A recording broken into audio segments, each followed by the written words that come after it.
Hello guys, welcome back once again on my YouTube channel. देखिए, बहुत सारे बच्चों का ये क्वेश्चन है कि फ्यूचर कोर्स ऑफ एक्शन क्या होगा, क्या JKSSB का जो SI का एग्ज़ाम है इसके क्रैश होने के फिर से चांसेस हैं या नहीं है। देखिए, इस पर डिटेल डिस्कशन करेंगे और क्या वाकया में बहुत बड़ा स्कैम है या नहीं है। और सबसे बड़ी बात ये कि बहुत सारे बच्चों के मन में डाउट है कि भाई दोबारा से हम प्रिपरेशन इस एग्ज़ाम के लिए शुरू करें या नहीं करें।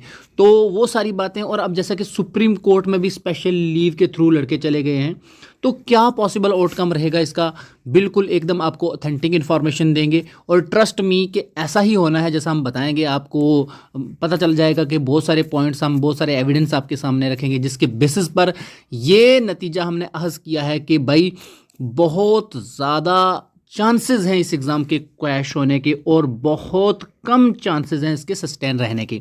उसके लिए हम रीज़न बताएंगे कि क्या क्या कौन कौन से पॉइंट हैं जिसकी वजह से इस एग्ज़ाम का जो सस्टेन रहना मुश्किल हो गया है। पहला सबसे बड़ा कारण मैं ये बताऊंगा कि सबसे बड़ा रीज़न ये है कि पहले भी इसी कंपनी के द्वारा जो आंसर कीज़ थी वो लीक कर दी गई थी।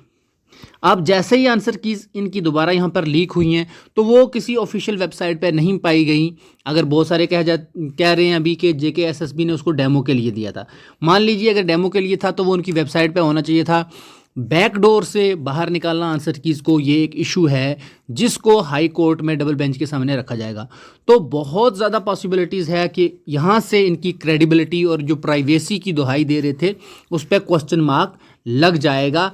और अगर वकील अच्छे से यहाँ पे अपने पॉइंट रख पाए तो यहीं से फैसला हो जाएगा भाई कि जो आंसर कीज़ को एज़ पर प्रॉमिस रिलीज़ नहीं कर पाए उनकी क्रेडिबिलिटी और प्राइवेसी कितनी होगी।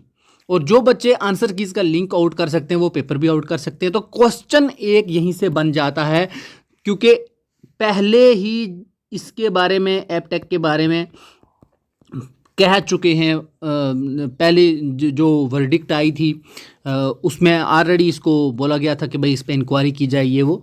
तो उस वजह से भी ये लगता है कि इस बार ये इन्होंने सेकंड मिस्टेक कर दी है, जिससे मुझे लगता है कि बचाना थोड़ा एपटेक को मुश्किल हो जाएगा। अब दूसरा कारण ये है कि अब स्पेशल लीव की वजह से सुप्रीम कोर्ट के थ्रू आर्टिकल 136 के अंडर ये आती है। स्पेशल लीव के थ्रू ये बहुत सारे पैटिशनर जो हैं सुप्रीम कोर्ट में चले गए हैं।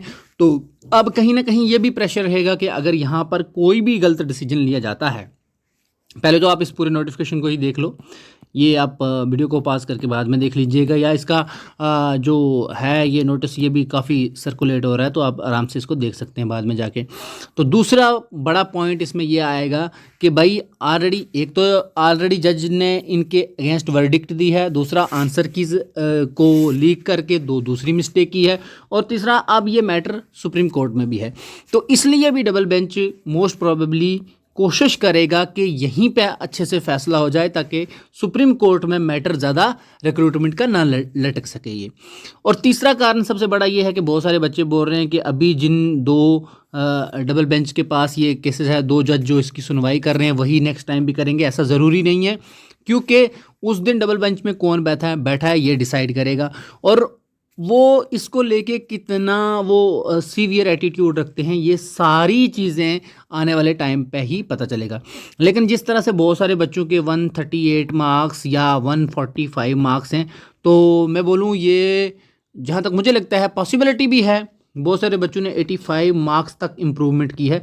तो ऐसा पॉसिबल भी है कि वो कोई एक्सट्रीम अगर स्टडी करे तो हो भी सकता है, बट चांसेस कम दिखते हैं क्योंकि फिर इजी क्वेश्चन भी छोड़े गए हैं, जैसा कि बहुत सारे बच्चों का ये कहना है। खैर, इस पे तो कोई पॉइंट रेज नहीं किया जा सकता कि किसी ने ज़्यादा मार्क्स किस लिए ले लिए, मे बी उसने एफर्ट लगाया होगा, तो इसके बेसिस पर उसकी क्रेडिबिलिटी पे शक नहीं किया जा सकता। मगर हाँ, आंसर कीज़ का लीक होना बहुत बड़ा इशू है। यहाँ से प्राइवेसी और क्रेडिबिलिटी दोनों ही ख़त्म होती हैं, तो ये बहुत बड़ा इशू रहेगा। जहाँ तक मुझे लगता है कि बहुत सारे स्टूडेंट्स जिनके स्कोर कम हैं वो चाहते हैं कि उनको एकदम से क्लियर इन्फॉर्मेशन मिले, या जो जिनके ज़्यादा भी हैं तो वो इस दुविधा में ना रहें।